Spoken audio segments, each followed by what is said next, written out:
Gobierno que debemos hacer valer los intereses de Asturias para rechazar la imposición de nuevos peajes, eliminar el peaje del Huerna y revertir el deterioro de nuestras infraestructuras? Señor Ripa, comparto que siempre tenemos que defender los intereses de Asturias. Siempre. Lo dije antes a la señora Mallada. En cualquier circunstancia, ante cualquier persona y en cualquier situación. Esa es la postura del Gobierno de Asturias siempre. Y lo hacemos desde la legitimidad que nos da, como le dije antes, el haber surgido un liderazgo y un proyecto como consecuencia de un proceso interno de un partido democrático, que es como se hacen las cosas, pero sobre todo también por contar con el apoyo de los ciudadanos. Pero créame, en esta materia creo que hemos sido claros en la defensa de nuestras posiciones al respecto. Bueno, en primer lugar, ayer la ministra Yone Belarra pedía la convocatoria de un Consejo Interterritorial para afrontar la crisis humanitaria en Ceuta frente a los incendiadores, incluso jugando con vidas de menores, y que lo utilizan para el discurso de odio. Le pedimos también ese apoyo desde Asturias, digamos, a buscar una solución humanitaria ante crisis humanitarias frente a los que se ganan, digamos, su popularidad y sus votos buscando odio y buscando esos réditos, ¿no? Sobre el peaje del Huerna, sé que hemos hablado mucho del peaje del Huerna y quizás en algún momento esté cansado, ¿no? Pero creo que en realidad poco se habla de la injusticia que representa. En agosto se debía terminar por fin el peaje del Huerna, este mes de agosto, pero parece que desde el Gobierno se da por hecho que se va a producir esa ampliación hasta el año 2050. Una ampliación ilegal, como denunciamos políticamente Podemos Asturias, y que encima pusimos sobre la mesa soluciones relativas a una auditoría económica UCALSA, auditoría económica, análisis de potenciales incumplimientos en la prevención del servicio, en la prestación del servicio, y un proceso judicial orientado a la extinción del contrato. La empresa concesionaria ha obtenido inmensos beneficios durante estos años de concesión del peaje y pretende obtener 3.200 millones de euros más hasta el 2050 directamente del bolsillo de los asturianos y asturianas. 3.200 millones de euros más. Y esta ampliación no se puede permitir porque, entre otras cosas, se amplió hasta el año 2050 a cambio de quitar tramos de peaje en Galicia, en la AP9, y de construir obras en la altura de Ferrol. Esto fueron las contrapartidas. Pago de autopistas, de liberación de autopistas en Galicia y construcción de nuevos tramos de autovía, a cambio de ampliar hasta el 2050 el peaje en Asturias. El señor Cascos en ese momento, el Partido Popular, y esto creemos que es una cuestión que hay que afrontar, ¿no? Afrontar que hay una parte de injusticia que requiere un frente jurídico frente a este agravio a nuestra comunidad, ¿no? Hay que recordar que el señor Zapatero ya en campaña electoral comprometió suprimir el peaje del Huerna y que hace solamente 3 años los ayuntamientos socialistas, los grupos municipales socialistas, impulsaban mociones en los ayuntamientos para para suprimir el peaje del Huerna. Unas mociones que dejaron de hacer en cuanto Pedro Sánchez llegó a la Moncloa, ¿no? Justo en el momento en que más les tenía que haber escuchado fue cuando se dejó de oír la voz del Partido Socialista frente a la injusticia que supone el peaje del Huerna. Con el silencio ante agravios prolongados como el del peaje se comprueba, se ha dicho antes, el escaso peso político de Asturias en el conjunto del Estado. Pasa el tiempo y Asturias cada vez necesita más pero recibe menos. Es una paradoja donde no faltan motivos para decir ya valió.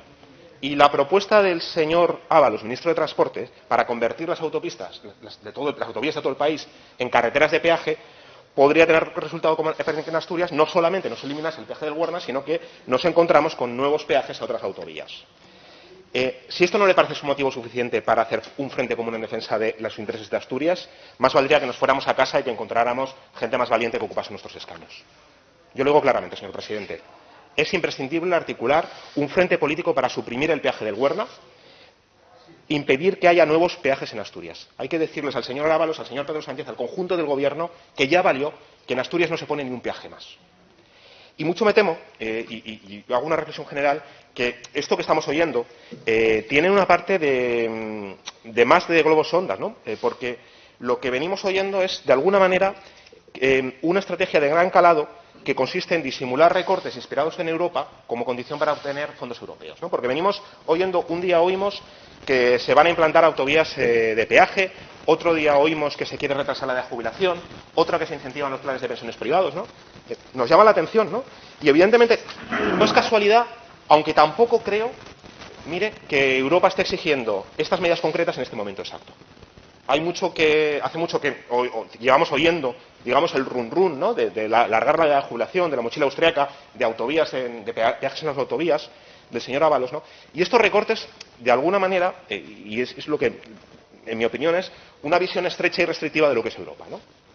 Encontramos medidas que son impopulares, que se justifican para pagar deuda y para pagar fondos europeos, pero que suponen una visión de Europa que podría ser alternativa, ¿no? Porque poco se habla de que en Europa en muchos casos los impuestos a las grandes fortunas son más altos, que hay políticas de intervención y de regulación del mercado de la vivienda, que es normal que haya banca pública o participación en sectores estratégicos de la economía, mayor participación incluso que en España, en Francia o en Alemania, ¿no?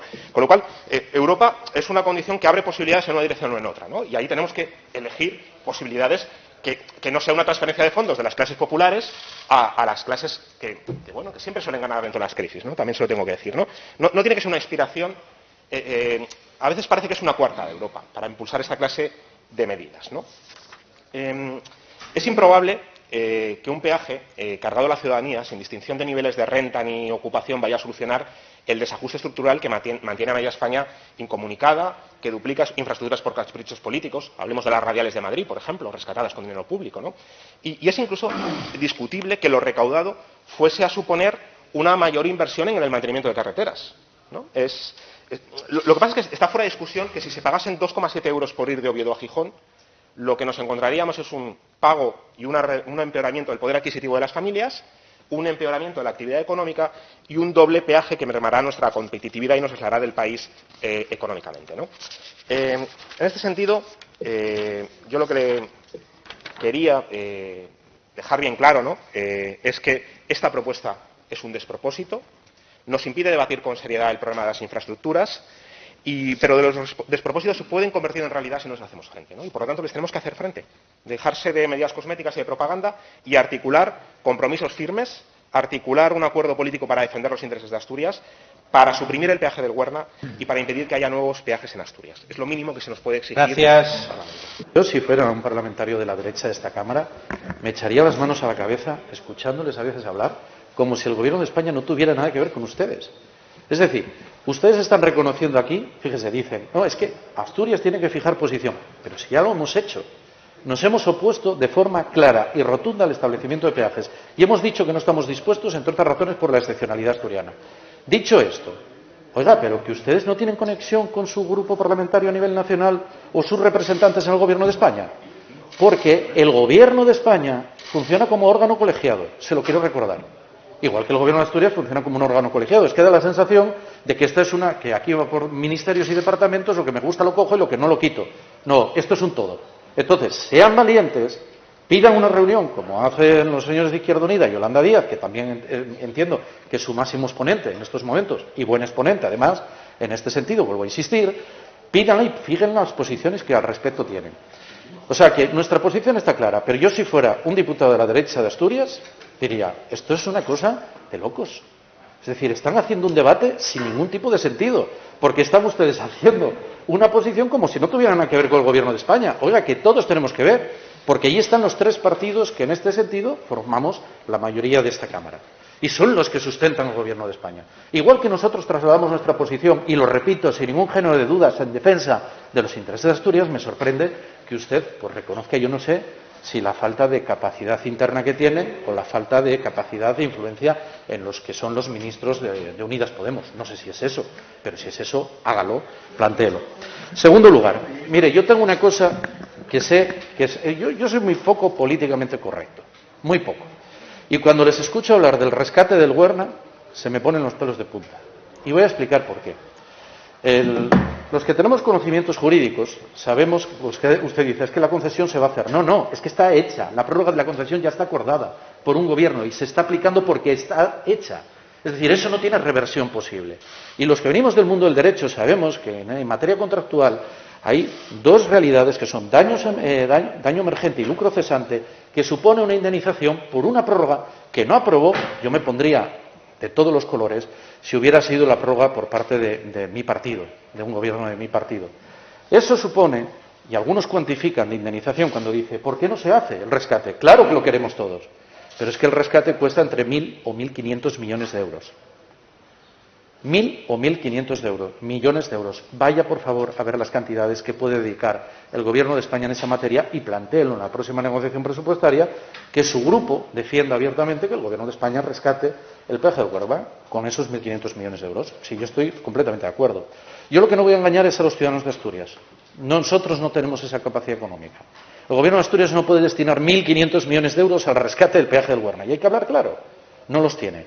Lo que sí defendemos, que nos parece mucho más, en este sentido, realista, es que se establezcan al respecto bonificaciones. Así que, en este sentido, me va a permitir que haga ese repaso. Sobre el peaje, me decía, oiga, yo me pondría muy colorado porque a veces da la sensación que esta prórroga hasta el 2050 fue una caída, una decisión casi por destino divino, ¿no?, que tuvo lugar, nadie sabe quién tomó la decisión, y aquí paz y después gloria. No, oiga, pues esto tuvo una decisión política de un gobierno de España, del Partido Popular. El mismo Partido Popular que sale criticando el peaje de Huerna, porque no se ponen colorados, nunca.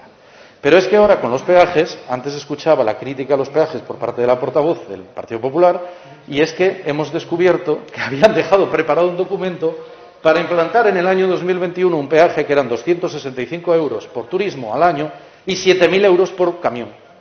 Ya preparados para iniciarse a aplicar este año. Es decir, lo que critico ahora es lo que yo dejé preparado cuando gobernaba. Yo por eso digo que si queremos de verdad que la política no derive en posicionamientos populistas, que usted hacía al respecto al principio, extremistas, si no queremos que derive a eso, tenemos que tomárnoslo en serio. Y no podemos tratar de engañar a la ciudadanía asturiana. Eso como punto de partida. En segundo lugar, permítame que reivindique varias cosas que me parecen importantes. Los avances, en este caso en cercanías, que era una demanda que ustedes además han hecho de forma reiterada. Les recuerdo que está previsto una inversión de 71,5 millones de euros este año, lo que significa una puesta a punto. Aún necesita más dinero, pero al menos ya hay propósito de puesta a punto después de muchos años de abandono. Y la variante de Pajares, que sabe que era la eterna obra que nunca finalizaba y que ahora vemos cómo cada día se nos dan noticias de adjudicaciones para finalizar ese contrato, lo que supondrá un impulso decidido a la conexión precisamente, en este caso, con la meseta, con Madrid, con el resto de España, pero desde luego también un elemento fundamental de dinamización económica. Así que termino, señor Ripa. Yo es que comparto muchas de las reflexiones que usted hace, pero la pregunta que seguramente se hacen muchos asturianos y asturianas, ¿qué pasa? ¿Que a usted no le escuchan en su partido o sus ministros?